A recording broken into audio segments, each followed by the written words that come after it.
Let me paint you a picture. It's 610 AD, and Christianity has been booming for centuries. There are 20 million Christians worldwide, about the size of Florida's population today. These people believe they're worshiping the true God, guided by sacred texts called the Gospels. Life's good, right?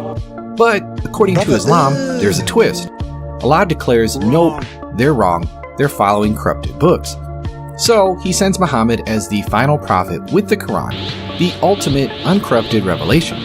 Sounds like a solid plan, but there's a big problem. If Allah's mission was to guide Christians back to the truth, his approach seems, well, let's just say questionable.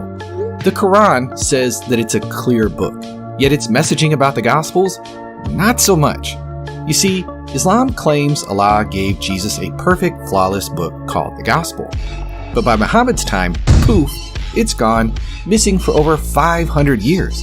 Instead, Christians have the Gospels, Matthew, Mark, Luke, and John, which Islam calls corrupted. Allah supposedly wants Christians to ditch these books and follow Muhammad instead. Simple, right? Well, not really. Check out Quran 5:46-47. We gave Jesus the Gospel, containing guidance and light, so let the people of the Gospel judge by what Allah has revealed in it. Wait, judge by what? The Gospel? You mean the one we have zero historical record of? That's like a teacher telling you to study for a textbook that doesn't exist. Good luck. But it gets a lot worse.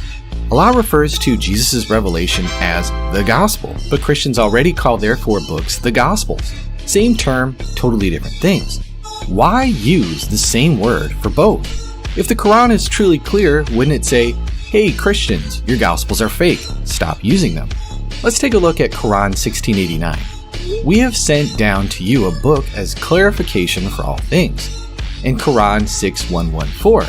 Shall I seek a judge other than Allah, while it is He who has sent down to you the book explained in detail? If the Quran claims to clarify everything, then why not clarify this? Instead, Allah leaves Christians with a recipe for misunderstanding, one that has fueled endless debate on this very topic for centuries. Now, let's step back. This raises some serious questions. If Allah is all-knowing, wouldn't He foresee this confusion? And if He's all-powerful, why not preserve the original gospel? And how is it just to command Christians to judge by a book that they no longer have access to? It's not just confusing, it's completely unfair. There are so many ways Allah could have avoided this mess. He could have said, hey, those four gospels, corrupted, ditch them. Or, the true gospel was in Aramaic and it said X, Y, and Z. Or he could even give it a new name, like the Book of Light, to avoid some kind of confusion. Instead, Christians are left scratching their heads while the Quran repeatedly affirms the divine origin and guidance of their scriptures. And this isn't just a minor misunderstanding. Islam claims Christians need to abandon total faith in their scriptures to avoid eternal punishment. That's a big deal. The closest Muslims get to claiming the Gospels are corrupted is Quran 279. Woe to those who write the scripture with their own hands, then say, this is from Allah, to exchange it for a small price. But does this even fit? The Gospels weren't written for profit.